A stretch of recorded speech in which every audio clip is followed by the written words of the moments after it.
ইচ্ছায় চুরি করে না, কোনো টাকা তো নিজের ইচ্ছায় ডাকাতি করে না, এবং কোনো নারী তার নিজের ইচ্ছায় সতীত্বকে বিক্রি করে না। সমাজ আর পরিস্থিতি তাকে বাধ্য করে, আর সেইটাই আমি সেই নারী শিকার। কিন্তু এত কিছু মধ্যেও আমি তোমার ছোট বোনকে গুণ করিনি গো।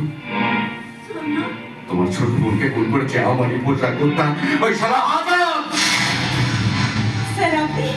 হ্যাঁ দেবী, করোনাকালে তোমার বোনের মৃত্যুর জন্য থানায় যে অভিযোগ দায়ের করেছিলে, প্রমাণের অভাবে আমরা হয়তো কিছুই করে উঠতে পারিনি ঠিকই, কিন্তু তুমি যখন নিজের হাতে তুলে নিয়েছিলে প্রতিশোধের ভাগ, তখন এই কর্তব্যের পোশাক পরেও তোমাকে আমি গোপনে গোপনে সাহায্য করতাম। হ্যাঁ, আর আমি আপনার পরামর্শ অনুযায়ী চলতাম। তাই তো ডক্টর মনোজ মুখার্জির খুনের সন্দেহটা ওই চন্দ্রশেখরের উপর করে। তাই তো ডক্টর মনোজ মুখার্জি আত্মীয় সাজিয়ে তোমার থানায় অভিযোগ দায়ের করেছিলাম। হ্যাঁ, আর আমি চন্দ্রকার থেকে 10 লাখ টাকা নিয়েছিলাম। তার কারণ এই চন্দ্রবাবুকে টার্গেট করেছিল ওই আজাদ।